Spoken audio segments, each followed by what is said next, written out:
Demogorgon is a deity or demon, associated with the underworld and envisaged as a powerful primordial being, whose very name had been taboo. The Demogorgon is usually portrayed as a dark, shapeless spirit but never fully identified as either female or male. The entity towered a full 18 feet, 5.5 meters, in height, his body at once sinuous like that of a snake and powerful like that of a great ape. Two baleful baboon heads, with blue and red faces similar to those of mandrills, leered from atop his lumbering shoulders, from which two long tentacles writhed. His lower torso was saurian, like some great reptile with blue-green, scaly skin. He had an immense forked tail.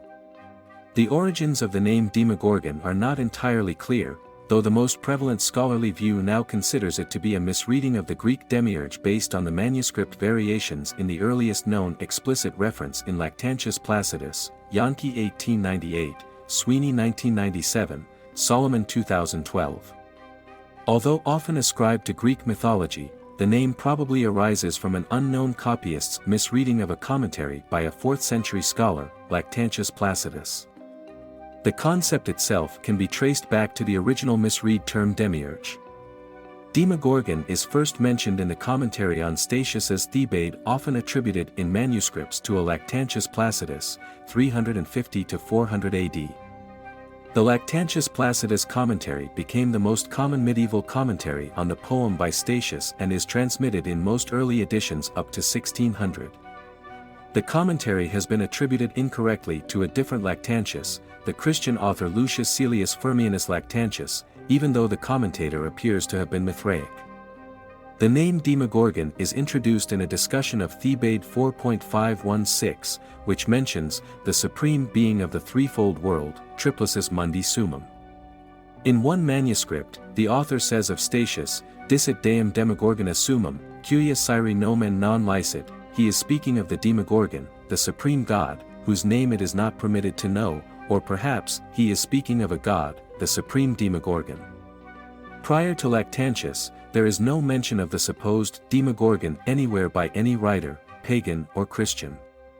However, there are several different manuscript traditions, including one that gives Demogorgon, which has been taken by most critical editors to indicate some form of misconstruction of the Greek demiurgon.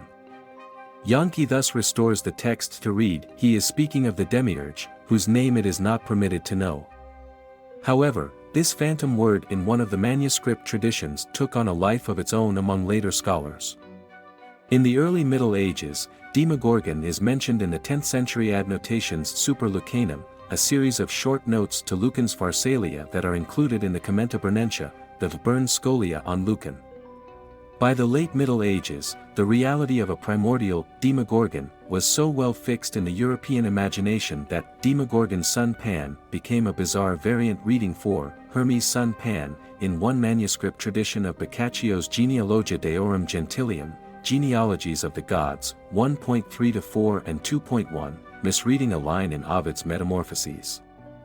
Boccaccio's Demogorgon is mentioned as a primal god in quite a few Renaissance texts, an impressively glossed demon-gorgon, terror-demon, or god of the earth. Demogorgon also taken up by Christian writers as a demon of hell Orcus and Hades, and the dreaded name of Demogorgon as even the poet John Milton mentions his name. However, Milton does not refer to the inhabitants of hell, but of an unformed region where chaos rules with night. In Milton's epic poem Satan passes through this region while traveling from hell to earth.